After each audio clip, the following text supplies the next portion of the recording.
Am I the a-hole for calling out my ex-mother-in-law's infidelity after she keeps calling out my divorce? I, 25 female, am separated from my husband, 26 male, due to cheating on me with several call girls. We have a 1-year-old daughter that he only gets to see on weekends, due to him bringing home girls on days when I was working and he was supposed to be watching our daughter. My ex-mother-in-law is one of those crazy Christians you see on TV. Imagine Carrie's mom if she had a mama's boy son who obeyed her instead. And she fully blames me for the divorce, since if I wasn't such a shameful and sinful woman, he wouldn't have cheated, due to me being agnostic and raising our daughter away from religion. I only allow her in my house because my former father-in-law is a sweet man who loves his grandchild. He survived cancer a few years back and COVID 2 years ago, and he's just too tired to stand up to her. So I don't blame him when he can't get her to be quiet. Recently, they were visiting my daughter, and once my former father-in-law took her outside, she started on her usual insults. Honestly, I was tired. I had worked a long shift the night before and I was low on sleep. So I just told her she can't judge my divorce, since she forced her husband to stay with her despite being a cheating pig like her son. Welp, I basically set off Hiroshima, and she went full on yelling, grabbed my former father-in-law, and they left. My ex-husband called me later that day about how I called his mother a whore. And honestly, he can't judge as he was one too, which led to me yelling and me just hanging up because I was too tired. Now she's calling everyone, telling people how I insulted her. And while some agree with her that divorce is worse than cheating, others say her infidelity was worse. So am I the a-hole for calling out my ex-mother-in-law cheating after she wouldn't shut up about my divorce? Edit. Father-in-law only stayed with her because she was pregnant with my husband at a time. My ex is not my former father-in-law's biological child, and no test was needed to him being half Asian, while my former in-laws were both Caucasian. He stayed to raise my ex and his daughters. His daughters are his biological kid. They're twins a few years older than me, and both are no contact with their mother. Now for the top comments. Not a-hole, but you should have gone lower. I would have said he learned the cheating from you, so shut up. I don't know. I thought cheating pig was pretty sweet. Lol. Me too. Or something along the lines of birds of a feather flock together type thing. But yes, I thought Opie's response was a classic. Not the a-hole, but honestly, stop inviting her over. If she wants to see the baby, they can see her on dad's time at the weekend. Not the a-hole. Yeah, I'll tell father-in-law that he is always welcome to see his grandchild, but she is not welcome in your home. Maybe see if he wants to leave her. He can move in and be a stay-at-home grandpa. You get support and he gets peace. This is a wonderful idea. The mama's boy can move back with mama. Father-in-law can finally enjoy being a grandpa. And mama gets a live-in, loving friend who cares for her child as much as she does. My ex-mother-in-law tracks my former father-in-law and doesn't allow him anywhere near my child without throwing a huge tantrum. I'm currently just dealing with her until I can collect enough evidence of spousal abuse to help him divorce her. He only stuck around so long due to my ex, so he could have a father. And my sister-in-law, twin older sisters, both are no contact with their mother. My brother-in-law is a lawyer and he helped me with my divorce, and now we're helping my father-in-law. I'm hoping to get full custody of my daughter when she's older. Next story. Am I the a-hole for not letting my daughter miss out on stuff just because her half-sister doesn't get to go? My husband has a daughter from a previous relationship, Maddie, 15 female. Before I even met my husband, Maddie's mother moved abroad, and Maddie decided to go with her. My husband and I have been married for 10 years now, and we have an 8-year-old daughter, Abby. Maddie visits us for the whole summer and 2 weeks in the winter, and we go to her when Abby is on spring break. We obviously save big family trips for when Maddie is with us. Same with any other once-in-a-lifetime event. However, my husband is consistently reluctant to do pretty much anything without Maddie. I try to be patient, but it feels like we can't do anything throughout the year until she gets there. An example, we live near a water park. We have season passes and take Maddie all throughout the summer. But my husband refuses to go until Maddie comes to stay with us. And he doesn't want Abby to go as it's unfair. I've tried discussing this with him, but he won't budge. Sometimes I win him over, but then he complains the entire time that Maddie isn't there. Abby loves Taylor Swift, who was going to be in the area for a limited time and before Maddie would arrive. My mom somehow scored us tickets, and Abby was so excited. My husband said it wasn't fair because Maddie also loves Taylor Swift, and she doesn't get to go. I said I'd take both girls to another concert during the summer, as there's going to be a few other artists that I know Maddie likes in the area. But my husband said it still isn't fair and tried to ban Abby from going. And because I know it will be asked, it's not possible for Maddie to fly out for the concert. She still has school and important exams that can't be missed. I put my foot down and said that life isn't always going to be fair. Maddie lives in another country, so she is going to miss out on things. It's not fair to ask Abby to give up fun opportunities because Maddie can't come. I pointed out that Maddie gets to do fun things with her mom while Abby isn't there, which I think is completely fair. But my husband said that's different because his ex isn't Abby's mom, but he's Maddie's dad. Eventually, he could see I wasn't going to give up and said yes to the concert. My mom, Abby, and I attended and we had a great time. It was Abby's first concert, and she loved it. Now my husband says I bullied him into this, and that if Maddie didn't get to go, Abby shouldn't.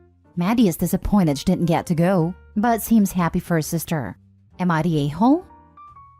Not the a-hole. By your husband's logic, he should object to any fun activity Maddie participates in when she is with her mother because Abby can't go. It's not different. It's the exact same thing. And he is letting his guilt negatively impact your daughter from enjoying her childhood. His daughters live in different countries and have different mothers. The daughter you share doesn't need to miss out because of it. Yes, Opie, this is a very easy issue to fix, and I hope you'll have the courage to do it.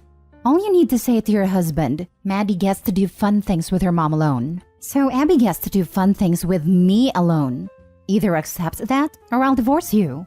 Then I'll be more able to do things with Abby alone, and then you get to choose what's fair to do when you get the girls. I will not sacrifice my child's happiness for you. And honestly, you shouldn't sacrifice your child's happiness over his guilty consciousness. Not the a-hole. The longer this behavior continues, Abby will start to feel Maddie is more important to their dad. He's trying so hard to make sure Maddie doesn't miss out that he's making Abby miss out. Maddie has her life with her mom, plus her life with her dad. And what? Abby is supposed to sit around and put parts of her life on hold? Missing out on experiences and chances to learn and grow in the meantime? I don't think so.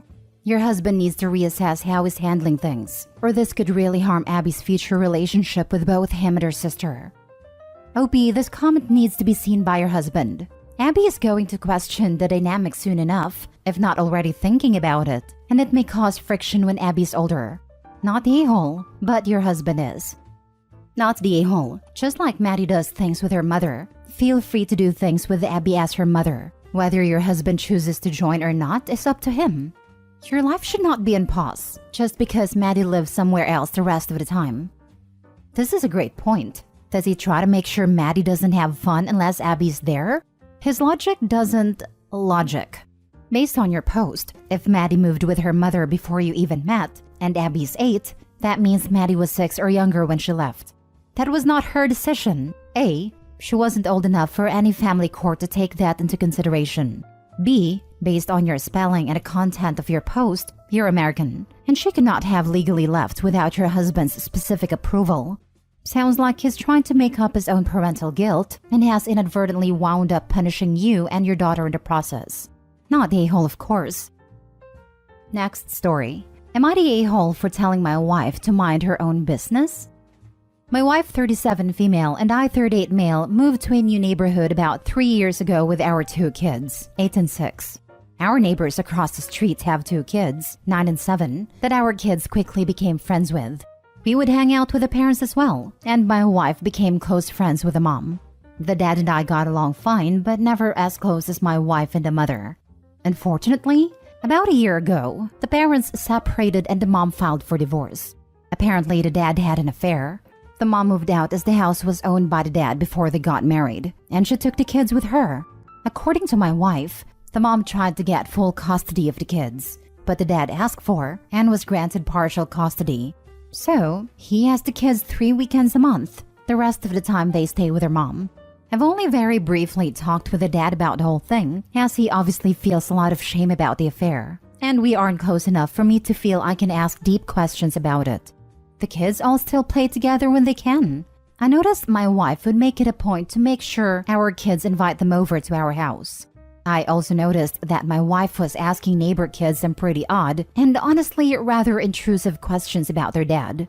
Like if he has friends over at his house when they are there, what he feeds them, what rules he has at home, or do they feel safe there, etc. This past weekend, the kids were at our house and stayed over for dinner, and my wife asked the kids if they like hanging out with their dad or mom more. I cut in before the kids could answer and changed the subject to watching a movie after dinner. As my wife and I were cleaning up, I asked her what the hell all the questions are about. She said that her friend is still trying to get full custody of their kids, and she asked my wife if she would keep an eye out for anything that she could use to build a case against the dad. I was shocked. I told her that's none of our business, and she needs to stay out of it. I told her it seems like her friend is still upset about the affair and is using that anger as justification to try and take the kids away from their father. I told her that neither of us have ever seen a single thing to indicate that this guy is a bad father. Sure, he had an affair, and that makes him a bad husband, but that has zero influence on his ability to be a good, loving father. I told her what her friend asked her to do was gross, and the fact that she's going along with it is something that I strongly disagree with. I told her she needs to mind her own business. She said she's just trying to look out for her friend, and she's trying to make sure the kids end up in a situation that is best for them. I told her that essentially spying on our neighbor is not her responsibility, and she's definitely in the wrong for asking the kids the kind of questions she does. She feels she's completely justified, but I do not. Now for the comments. Not the a-hole. Putting the kids in the middle and using them as a weapon to hurt the father is not what's best for them, even if he is a jerk. My father did this to me when my mother divorced him. It was not appropriate for a child. I am now 66, and it still bothers me. This post really bothers me. If your wife cares for these kids, she will make your home a safe place for them instead of an interrogation room. I agree. The only thing that really matters is how the kids feel, and they need to feel safe above all else. I was constantly involved in adult conversations when my parents divorced. I hope he's not the a-hole, but his wife may be. Not the a-hole. Your wife is way out of line. And more importantly, doesn't see that she's way out of line. OP, you realize that if you two ever got divorced, this is the level of viciousness she considers pretty normal. Not the a-hole, and her friend is wasting her time. Custody has been granted, and it sounds like there was a full fight and legal ruling by a judge, as mom tried to get full custody and dad was granted 3 weeks. In most places in the US, unless there is a substantial change of circumstances, you can't just get back in front of the judge for a redo. She could be appealing, but unusual. In fact, her having your wife interrogate the kids is most likely against the parenting agreement/ruling. She could help lose her friend time if the father can prove the continued violations of the agreement, badgering the kids for info. Last story. Am I the a-hole for not telling my family they wouldn't get anything of my grandpa's inheritance and doing as I see fit with it? My grandpa had stage 4 lumbar cancer and was in hospice care for the last weeks of his life. My family was mostly not involved to hostile during this. Anyways, we found our grandpa had cancer 2 years ago, and my family started to act like lunatics, but not in the way of concerned family members, but like performative a-holes. The only ones really caring were my cousins and I. You know the movies Knives Out? Like that. Every conversation, they brought up the will and asked him to give them their share as to avoid paying inheritance tax. Then, when the cancer progressed, he said he didn't want interventions and just wanted to live his last months in peace. But because there had not been any adjustments to the will, my family was pushing for a court order for further treatment. While that was happening, my aunt moved herself into the house. My cousin later told me it was so she could make claims on it after he was gone. She is not a medical professional, but she made him go keto and paleo, and he was too weak to fight her on that. So, my cousins and I started to go over and take him out. But instead of taking him to the park, we would take him to the horses, cinema, pubs, etc. Basically, he had a bucket list, and we would sneak him out to do that. We would also sneak in foods he wanted. And the night before he went to hospice care, we shared a few glasses of whiskey with him and a cigar. That night, he told us we were the sole inheritors of his estate, with our oldest cousin being the executor of it. And he asked us to not say anything, that he just needed us to sign something. He passed away a week after. And when our parents got wind of the situation and that they had only been given $5,000 each, all hell broke loose. Our parents are really mad at us. They have kicked us out and are saying that they are going to cut off contact if we don't do the right thing and give them what's theirs. Are we the a-holes for not telling them about anything and not giving them their share? Edit. Please stop giving me legal advice. We have a lawyer. This is not a question about legality but morality. This is way beyond the pay grade of this sub. You need a lawyer. Not really. It's a question about morality. What morals? Sounds more like entitlement on the part of his children to me.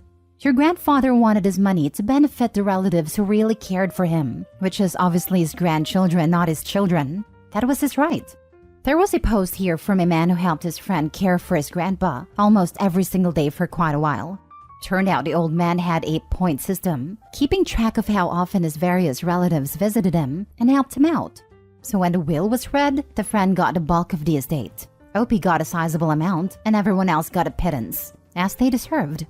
Your relatives don't deserve a share other than what was left to them either. Not the a-hole. Not the a-hole, not even a little, but the rest of the vultures sure are. Live your life free from them, knowing that you have the means to do it.